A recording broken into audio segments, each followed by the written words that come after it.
Hi friends, అందరికీ good morning అండి. అందరూ బాగున్నారా? నేనైతే బాగున్నాను. కృష్ణాష్టమి అయితే దగ్గరలో ఉంది కదా. కృష్ణుడికి ఇష్టమైన ప్రసాదం గోవింద లడ్డు అయితే ఎలా చేయాలో చూపించేస్తాను. నా వీడియో మీ అందరికీ నచ్చితే వెంటనే లైక్ చేయండి, షేర్ చేయండి, కమెంట్ చేయండి. అట్లాగే సబ్స్క్రైబ్ చేయడం మాత్రం మర్చిపోవద్దు. ఫస్ట్ ఒక బాండీ తీసుకొని అందులోకి 2 టేబుల్ స్పూన్లు వచ్చేటట్టు పల్లీలు అయితే వేసుకోండి. మీరు కావాలనుకుంటే వేసుకోండి, లేకపోతే స్కిప్ చేసేయచ్చు. ఇవి కొంచెం ఫ్రై అయిపోయిన తర్వాత 1 కప్ అయితే అటుకులతో చేసిన ప్రసాదం ఏదైనా కానీ కృష్ణుడికి చాలా ఇష్టము.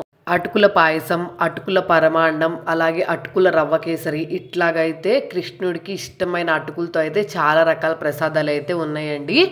ఈ పల్లీలు అలాగే మనం తీసుకున్న అటుకులు ఇవన్నీ లో ఫ్లేమ్లో బాగా క్రిస్పీగా ఫ్రై అయ్యేంత వరకు ఫ్రై అవ్వాలండి. అంటే పచ్చివాసన అంతా పోవాలి.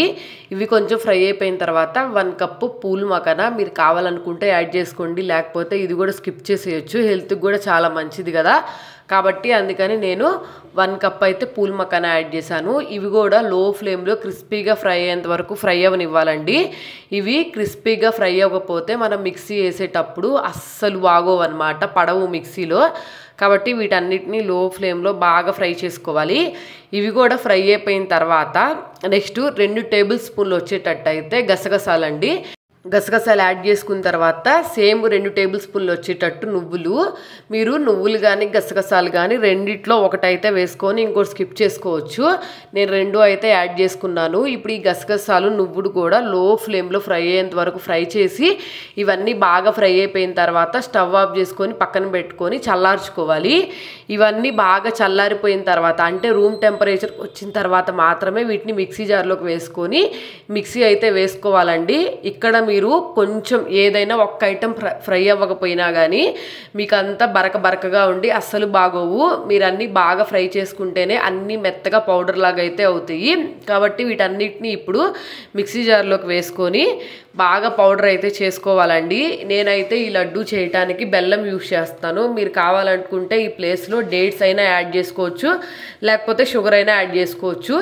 ఇవన్నీ మిక్సీ వేసిన తర్వాత ఒక 1/2 టేబుల్ స్పూన్ ఇలాచీ పౌడర్ ఉంటుంది కదా, అదైతే వేసుకున్నాను. నెక్స్ట్ అలాగే కొంచెం బెల్లము 1 కప్ యాడ్ చేసుకోవాలండి. ఎందుకంటే అటుకులు మనం 1 కప్ యాడ్ చేసుకున్నాం కదా. కాబట్టి బెల్లం కానీ షుగర్ కానీ డేట్స్ కానీ ఒక 1 కప్ వచ్చేటట్టు అయితే చూసుకొని వీటిని యాడ్ చేసుకొని ఇవన్నీ పౌడర్ అయ్యేంత వరకు అయితే మిక్సీ వేసుకోవాలి. ఇట్లాగా బెల్లము అన్నీ ఇలాగా మిక్సీ జార్లో బాగా కలిసిపోవాలి. ఇప్పుడు ఈ మిక్సీ జార్లో కలిసిపోయిందంతా మనం ఒక గిన్నెలోకి యాడ్ చేసుకోవాలండి.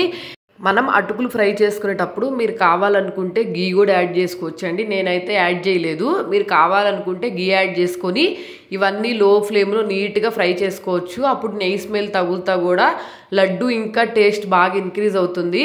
ఇప్పుడు మనము ఇవన్నీ గిన్నెలో యాడ్ చేసుకున్నాం కదా, ఇదంతా బాగా మిక్స్ అయ్యేటట్టు మిక్స్ చేసుకోవాలి. ఎందుకంటే అక్కడక్కడ బెల్లం అయితే బాగా కలిసిద్ది, ఇంకో చోట కలవదు కదా. కాబట్టి బెల్లము ఈ పౌడర్ అంతా బాగా కలిసిపోయేటట్టు అయితే కలుపుకోవాలి. ఈ లడ్డు మీరు కావాలనుకుంటే నెయ్యితో అయినా కలుపుకోవచ్చు, లేకపోతే గోరువెచ్చటి పాలతో అయినా కలుపుకోవచ్చు. నేనైతే ఈ లడ్డూని గోరువెచ్చటి పాలతో అయితే కలుపుతున్నా అండి. ఎందుకంటే కృష్ణుడికి పెట్టిన ప్రసాదం కదా, కాబట్టి అప్పటికప్పుడు తినేస్తాం కదా. కాబట్టి పాలైతే యాడ్ చేసుకుంటున్నాను. మీరు కావాలనుకుంటే కొంచెం గీని కాగబెట్టుకొని కొంచెం వేడిగా ఉన్నప్పుడు అయితే యాడ్ చేసుకొని లడ్డూని అయితే చుట్టుకోవచ్చు. అటు ఇటుగా నేనైతే 2 గరిటెల పాలైతే వేసుకున్నాను. వేసుకున్న తర్వాత ఇదంతా బాగా మిక్స్ అయ్యేటట్టు మిక్స్ చేసుకొని వీటిని లడ్డూల్లాగా అయితే చుట్టుకోవాలండి. ఈ లడ్డు అయితే హెల్త్కి చాలా మంచిది. మనం ఎందుకంటే దీంట్లో పూల్ మకాన యాడ్ చేసాము, అలాగే నువ్వులు కూడా కాల్షియం కదండి ఫుల్గా.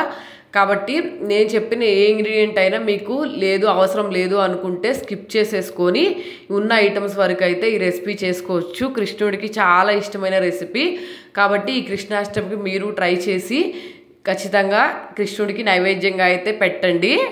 ఇప్పుడు ఈ మిక్చర్ అంతా బాగా మిక్స్ అయిపోయేటట్టు మిక్స్ చేసుకున్నాం కదా, వీటన్నిటిని ఇప్పుడు లడ్డూల్లాగా అయితే చుట్టుకోవాలి. ఇది లడ్డు చుట్టుకోవడానికి కూడా చూసారు కదా ఎంత పర్ఫెక్ట్గా వచ్చిందో. పాలు నేను వేసినవి కరెక్ట్గా సరిపోయినాయండి. కావాలంటే మీరు ఇంకా కొంచెం తగ్గించుకొని వేసుకుంటే లడ్డు అయితే ఇంకా కొంచెం పొడిలాడుతూ వస్తుంది, అప్పుడు గట్టిగా ఉంటుంది కదా చుట్టుకోవడానికి. అందుకని చెప్పి నేను కొంచెము ఎక్కువ అయితే యాడ్ చేసుకున్నాను పాలు. కాబట్టి లడ్డు చాలా స్మూత్గా చాలా నోట్లో పెట్టుకుంటే కరిగిపోయేటట్టు అలా అయితే వచ్చింది. చూసారు కదా లడ్డు ఎంత టెంప్టింగ్గా ఉందో చూస్తుంటే. నేనైతే ఒకదాని తర్వాత ఒకటి లడ్డూలు అయితే అన్నీ చుట్టుకొని ప్లేట్లో అయితే అరేంజ్ చేసుకున్నాను. మా బాబు అయితే టేస్ట్ చేసి చాలా బాగుందని చెప్పి అప్పుడే వెంటనే ఒక 2-3 లడ్డూలు అయితే తినేసాడు. చాలా సాఫ్ట్గా నోట్లో పెట్టుకుంటే వెన్నలాగా కరిగిపోతూ ఉన్నాయి. కాబట్టి మీ ఇంట్లో మీరు ఖచ్చితంగా ఈ కృష్ణాష్టమికి ట్రై చేయండి. కృష్ణాష్టమి ప్రసాదం ఏం చేయాలి అని చెప్పి మీకు తెలియనప్పుడు చాలా ఇన్స్టెంట్గా అయితే ఈ ప్రసాదం చేసేసుకోవచ్చు. మీకు చూసి ఈ వీడియో మీకు యూజ్ అయితే మీ ఫ్రెండ్స్కి, ఫ్యామిలీ మెంబర్స్ కూడా ఖచ్చితంగా షేర్ చేయండి. అలాగే నా వీడియో మీ అందరికీ నచ్చితే వెంటనే సబ్స్క్రైబ్ చేసుకోండి. అందరు వీడియోస్ చూస్తారు కానీ ఎవరు సబ్స్క్రైబ్ చేసుకోవట్లేదు. కాబట్టి వీడియో నచ్చితే ఖచ్చితంగా సబ్స్క్రైబ్ చేసుకోండి. అలాగే లైక్ చేయండి, షేర్ చేయండి. రెసిపీ ట్రై చేసి కమెంట్ సెక్షన్లో రెసిపీ ఎలా వచ్చింది ఏంటి అని చెప్పి కమెంట్ చేయడం మాత్రం అసలు మర్చిపోవద్దు. కృష్ణాష్టమి రోజు కృష్ణుడికి ఎంతో ఇష్టమైన గోవింద లడ్డు రెసిపీ. ఒక లడ్డు తీసి ఇట్లా విరగొడుతుంటేనే చూడండి ఎంత స్మూత్గా సాఫ్ట్గా ఉందో లడ్డు. వీడియో నచ్చితే సబ్స్క్రైబ్.